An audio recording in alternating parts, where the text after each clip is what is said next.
コーナー180センチ 75.8 キロ池本誠一 Good ovation here for Seichi Ikemoto. As we're about to get underway, have a look at the scene here from the Saitama Super Arena in Japan. Not just an arena, Guy Mezga, a super arena and a super crowd here this afternoon. Yeah, you know, it's a very large place, but it's very intimate, meaning, you know, you hear everything in this place. It's a phenomenal venue. We are set for 2 rounds of action. First round will be 10 minutes marathon round. Second round will be 5 minutes long. No extra round in case of a draw. 3 judges are ringside. They will score overall collectively.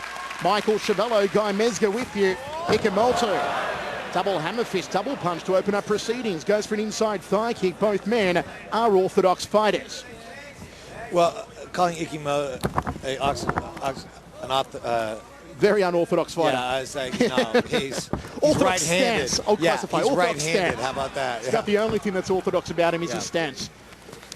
As they tie up against the ropes in the blue corner, right in front of our commentary position, and Tarec Saffiedine, who said he's going to submit Seichi Ikemoto here tonight, tries to drill a knee to the upper right rib cage, swings a knee into the left thigh of Ikemoto.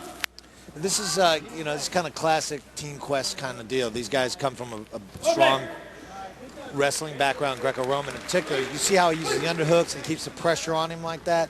It's not horribly exciting to start off with, but it tires out fighters as they do it. And then, you know, if you're going to submit a guy, you got to wear him out a little bit. You got to make him make mistakes. Height advantage going the way here of Ikemoto. Also the reach advantage. He's got those very long arms. He can snap that jab out, get those inside and outside thigh kicks.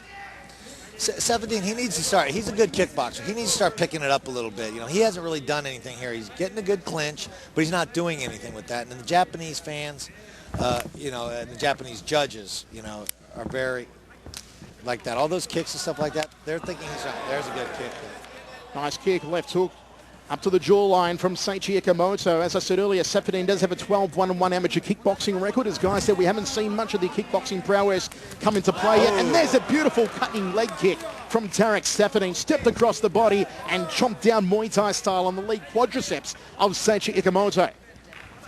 He needs to do that a little bit more often, though. I mean, it's only the second one he's thrown, and we're like 2 minutes into the bout. Ikemoto thought about getting airborne. Turns him around as Saffiedine, backs him against the ropes one more, just controlling the right arm here and delivers a corking knee to the left thigh and the gain from Saffiedine. You can really hear it. They're right here in front of us, and those are crunching knees right on the thigh. Underhooks here from Tarec Saffiedine. This is where he wants to be. This is where he's going. This is where his camp, his special's at. Pull him away from the ropes and take him down.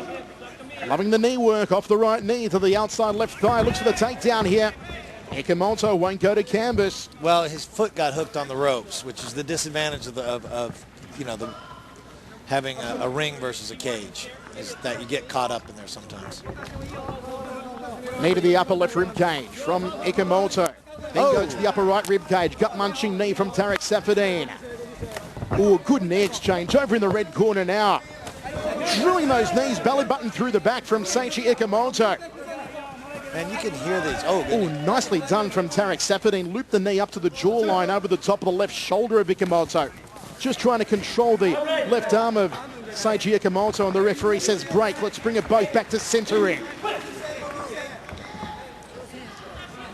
Fantastic first round here. It's been all standing. Saffiedine has tried for the takedown to no avail, and we have seen an absolute knee fest so far, Guy Mezga, when they're against the ropes. Yeah, they have. And I think what we're really hearing, too, is it's microphoned a little bit more. So I think it sounds a little bit more devastating than it really is. These guys have got to start picking it up, though. Now, as I said, they start listening. There you go. Saffiedine needs to pick it up just like that. He needs to put those combos together just like that. Beautiful. Nice uppercut forearm combination there from Tarec Saffiedine. Left hook outside thigh kick. Good bread and butter combination from the Belgian. This is more like it, the kickboxing we wanted to see from Tarec Saffiedine.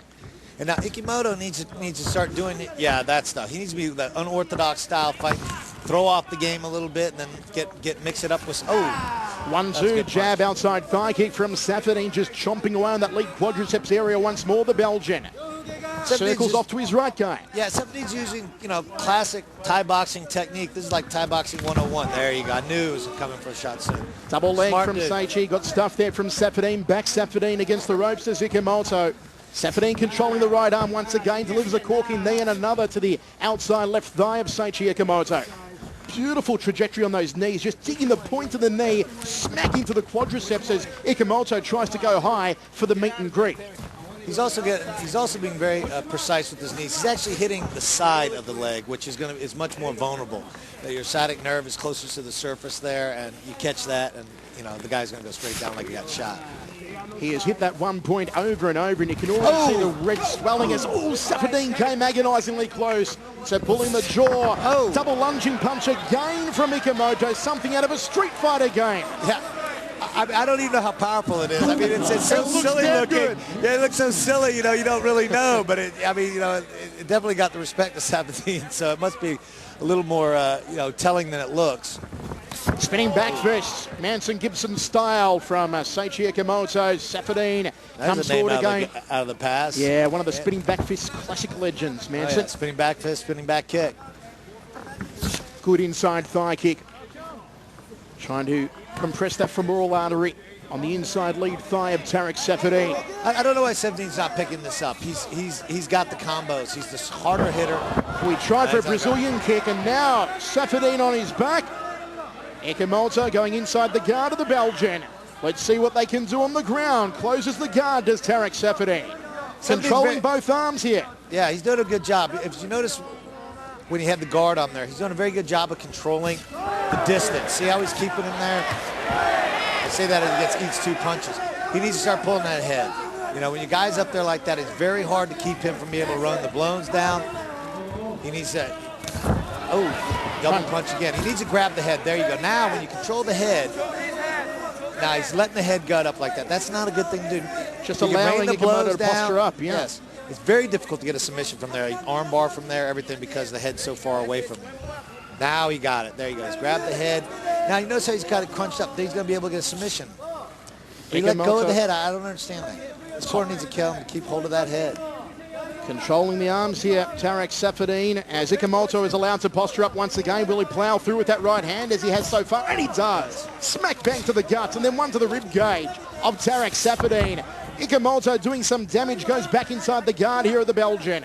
3 minutes 10 remaining in the first round of this 10-minute marathon. Right here. He's got a knee through the guard here like this, which is good position from there. Saffiedine needs to scramble. He's got to get off. He's on his back. He's got to turn, get his hips up off the mat. Okay, that way he can move. Right there, he's there now. You see how he's sideways there like that? That's a better chance for him to get out than it is if he's flat on his back. Seichi Ikemoto looking for his 19th career victory in centering here tonight. Oh, the bad. He tried to. This is a Brazilian Jiu-Jitsu sweep that does not work real well in MMA, as you can see. It is definitely kind of a sports jiu-jitsu technique. Mainly, the reason being is that particular pass, he'd throw him into the ropes. The ropes keep him from being swept. Ikemoto might try and pass here and go to side control. Good job. Gets back to his feet. Does Seichi Ikemoto. And Tarec Saffiedine back up, beats a knee to the stern and blocks it with the double forearms. Ikemoto had a couple of good shots right there, knees, and Saffiedine kind of missed the bullet on those. It was a pretty good job. It has been a knee war standing up from the opening bell with 2 minutes remaining here in the first round of this reserve match for the welterweight Grand Prix.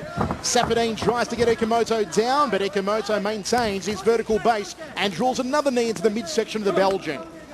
Again, this is the other aspect of the ropes versus a cage. You see, he can get his hips through the ropes. So it allows him to lower his center of gravity a little bit more, which makes it more difficult for him to get taken down. The corner of Saffiedine in front of us saying use your hands and your kicks and rush in. And there's the overhand right from Tarec Saffiedine. Going for the headache maker. Yeah, Saffiedine kind of pushed his punches. I don't know if he's a little winded or something. Oh, that double lunge punch again from Ikemoto. Ineffective, but the crowd certainly appreciated a high left round kick from the Japanese fighter. 1 minute 17 remaining. Oh, smack bang on the orbital bone. And the high knee from Saffiedine. He tagged him. Oh. Beautiful combination work from Tarec Saffiedine. But just what the corner asked for, guy. But he looks a little tired here. Instead of breaking free, he had him obviously hurt. Instead, he's staying with the clinch with his back against the ropes. He needs to do this because I'll tell you something. Experience here with Ikemoto is showing through because he's eliminated. He's got his he's not hurt. He's got his his thought process back, and he's telling the judges he stole the thunder. Oh, the uppercut almost puts the chin through the top of the head of Seichi Ikemoto off the lead hand of Saffiedine. Nice 1-2 uppercut. That one almost took out the ring lights from the Belgian. Look at the handiwork. He kicks the back leg. Tarec Saffiedine, House of Fire in the final 23 seconds of the first round. Saffiedine needs to press it right now. He needs to send Ikemoto back to his corner, hurt, frustrated, but he's allowing. He's not. He's backing away. He needs. He knows it's close to the end of the round, and so he's taking a break. Bad decision. Oh, smack bang on the kisser again. Ikemoto doing a quick count of his teeth. End of the round. We go to the towels. Guy Mezger, what a cracker to open up Dream 10. If you were scoring it round by round, and the judges aren't, of course, they're scoring an overall fight, but who would you give the first round to? I'd have to give it to Saffiedine just because of the more powerful techniques. There weren't any real submission attempts. The ground game was good, but he wasn't doing anything. He was trying to punch. It wasn't nearly as effective as Saffiedine's punches standing up or his kicks. Here's his double punch. It's almost like someone throwing an invisible axe at your head, isn't it? Yeah. And there you see Ikemoto going inside the guard of Tarec Saffiedine the first time they went down to canvas. Beautiful jumping knee, putting the nose through the back of the head of Seichi Ikemoto. Yeah, Ikemoto I'll tell you something, the kid's got a good chin because, Saffiedine is hitting some hard shots. But again, I noticed that he's kind of pushing his punches versus snapping his punches. So, that tends to, show you that the fighter's a little fatigued. Guy, did you feel at times there was maybe a bit too much of a reliance from Tarec Saffiedine to try and lock him up, get the double underhooks and take him down, whereas he was completely dominating Ikemoto in the kickboxing? Yeah, absolutely. I think that's probably what his corner worked on. He obviously likes the submission game because he's, won most of his fights by submission. So, he wants to go what he thinks is his strong point. Speaking of a man who got dominated in kickboxing, we saw Tatsuya Kawajiri just a moment ago sitting ringside, got absolutely tooled by Masato only a week ago in K1 Max. We are ready to rock and roll. Second round, final round. This one will be 5 minutes long. Unofficially, we've got Tarec Saffiedine leading this fight. Let's see if Ikemoto can turn the tide in his favor. Again, it's hard to for the American standard of judging the fights or European standards of judging fights because they don't have the same standard here in Japan.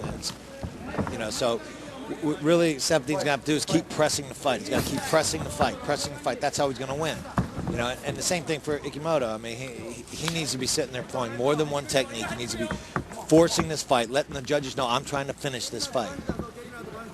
Nice feints here from Tarec Saffiedine, just trying to get Ikemoto to commit. You'll see him just feint as he does there, sticks the head forward, drills the right hand down the tube. There's Tarec Saffiedine. He's got a beautiful 1-2 combination on him. Step across, outside thigh kick from the Belgian.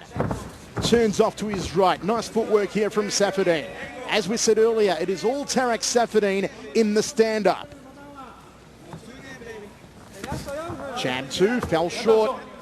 First minute gone here in the final round, set for 5. Inside thigh kick from Ikemoto, fires a deep kick or a front kick to the midsection. Oh, Saffiedine again just catches him with that pile driver of a right hand. Yeah, Saffiedine has the combinations. This is what he does, he does real well. If he just needs to let him go. 2s and 3s, and he's landing them, Ikemoto is better at like the one big technique, like the flashy jump punch and the spinning back fist, And if you land it, great. But judges are going to want to see the workhorse. Exactly. Oh, nice Brazilian kick attempt, otherwise known as a question mark kick in kickboxing and karate realms. From Tarec Saffiedine. Nice right hand. That cross, an absolute treat from the Belgian. Scoring with it time and time again to the left orbital bone of Seichi Ikemoto. Good evasion work. Turns off clockwise, does Saffiedine.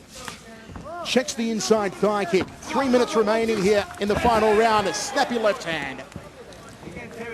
This is all Saffiedine in the stand-up, Guy Mezger. Yeah, I think Saffiedine, he's doing a good job. I would tell him to step